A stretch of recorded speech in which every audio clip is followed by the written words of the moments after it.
মই হালধিয়াৰ পৰা চাওক, মই হালধিয়া একেবাৰে এখন সাগৰত, এখন মহাসাগৰত যেন মই বুৰ গৈ আছোঁ, মই যেন সাঁতুৰি নাদুৰি আছোঁ এখন হালধীয়া সাগৰ।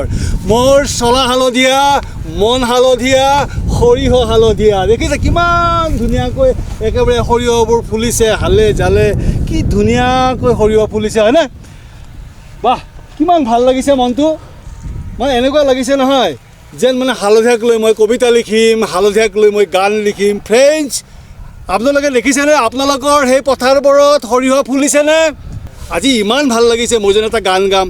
সেই যে ফুলনি মানে বাগিচা, বাগিচা মানে ফুল, মই এনেকুৱা লাগিছে চাওক, মই হালধীয়া, ফুলনি মানে বাগিচা, বাগিচা মানে ফুলনি। সেই গানটোৰ আলামত মই গাবলৈ মন গৈছে। সৰিয়হ মানে হালধীয়া, হালধীয়া মানে সৰিয়হ, সৰিয়হ মানে হালধীয়া, হালধীয়া মানে সৰিয়হ। কিমান যে ভাল লাগিছে নহয়। আৰে মোৰ কণ্ঠ আছে কিন্তু গান গাব নাজানো। সেইকাৰণে কিয়, গান গোৱাৰ অধিকাৰ সকলোৰে আছে। বেহুৰাকৈ হ'লেও এই হালধীয়া এই যে মহাসমুদ্ৰ টাইপ এনেকুৱা পথাৰখনৰ মাজত বহি থিয় হৈ মোৰ এনেকুৱা লাগিছে একেবাৰে শৈশৱলৈ মই উভতিছোঁ।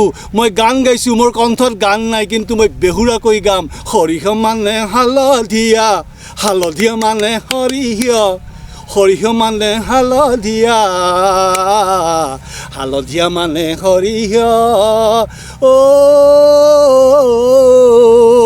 মই এজন হালধীয়া মানুহ, মই এজন হালধীয়া মানুহ। কিমান ধুনীয়া এই যে সৰিয়হবোৰ, এই প্ৰকৃতিৰ দান হয়।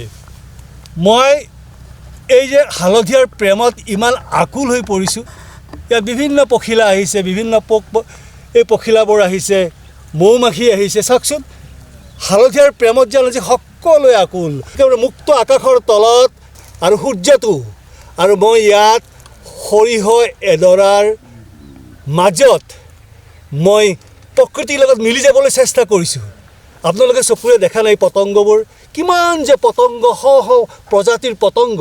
ইয়াৰ পৰাই মৌজোল সৃষ্টি হ'ব, কিমান মৌজোল সৃষ্টি। মৌমাখিবোৰে আপোনালোকে হয়তো কেমেৰা লেন্সত ধৰাত পৰা নাই, মৌমাখিও আছে। হয়তো মৌমাখিবিলাকে মোক কামুৰিব পাৰে কিন্তু ভয় নকৰোঁ, ভয় নকৰোঁ। ইমান মই আহ্লাদিত হৈ পৰিছোঁ এই হালধীয়াৰ বুকুত। কিমান যেন হালে জালে নাচিবলৈ মন গৈছে। বতাহ আহিলে এই যে সৰিয়হবোৰে কিমান ধুনীয়াকৈ হালে জালে নাচে। মই যেন সৰিয়হৰ সুঘ্ৰাণ নাকত লৈ সিহঁতৰ লগত মানে কি হয় নাচিম। এই প্ৰকৃতিৰ লগত কেতিয়াবা একাত্ম হ'বলৈ আমাৰ কিমান যে হেঁপাহ। কিমান নগৰীয়া সভ্যতা, আধুনিক সভ্যতাৰ যান্ত্ৰিকতাৰ অক্টোপাছৰ মাজত আমি জীয়াই থাকোঁ। আজি মুকলি আকাশৰ তললৈ আহিছোঁ, হালধীয়া হৈছোঁ। মোৰ মন হালধীয়া, মোৰ চকুৰ পতাত কেৱল হালধীয়া আৰু হালধীয়া, কেৱল হালধীয়া। এখন চিনেমাৰ, এটা ৰোমান্টিক গীতৰ কাৰণে ইয়াতকৈ ভাল লোকেশ্যন হ'বই নোৱাৰে। অসমত সৰিয়হ ফুলিলে আপোনালোকে ৰোমান্টিক গানবিলাক শ্বুট কৰিবলৈ অসমলৈ আহিব। এনেকুৱা পথাৰবোৰত কিমান ধুনীয়া শ শ বিঘা এনেকুৱা এই যে সৰিয়হবোৰ এনেকৈ ফুলি আছে, হালে জালি ফুলি আছে। এনেকুৱা সেউজীয়া আৰু হালধীয়া, কি যে এটা কম্পজিশ্যন হয় না। এইটো চপৰা, এই চপৰাৰ বুকু ভেদি এই হালধীয়াবোৰে গজালি মেলিছে, সেউজীয়াৰ পৰা হালধীয়া হৈছে। চাওক আমাৰ পথাৰৰ কিমান ৰূপ। সেউজীয়া পথাৰখন আজি হালধীয়া হ'ল। গতিকে এই যে প্ৰকৃতিৰ এখন অপূৰ্ব কলাজ, যেন প্ৰকৃতিয়ে কিমান ধুনীয়া এখন পৰ্ট্ৰেইট আঁকিছে হয়নে? এখন হালধীয়া চাদৰ, কিমান ধুনীয়া লাগিছে। গতিকে মই আকৌ গাবলৈ মন গৈছে, সৰিয়হ মানে হালধীয়া, সৰিয়হ মানে হালধীয়া। খুব ভাল লাগিল। প্ৰত্যেক মানুহৰে বুকুৰ ভিতৰত, তেজত এটা পাগলামি থাকে, খেয়াল খুচি থাকে।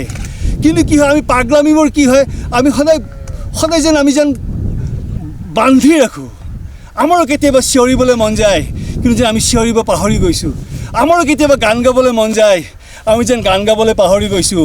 আৰে জীৱন এবাৰেই হয়, জীৱন এবাৰেই হয়।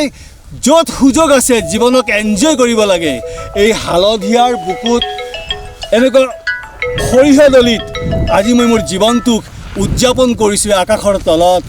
বন্ধুসকল, এই যে হালধীয়া কেন্দ্ৰিক মোৰ যিটো ব্লগ ভিডিঅ' আপোনালোকে কেনেকুৱা পালে কমেণ্ট বক্সত জনাবচোন।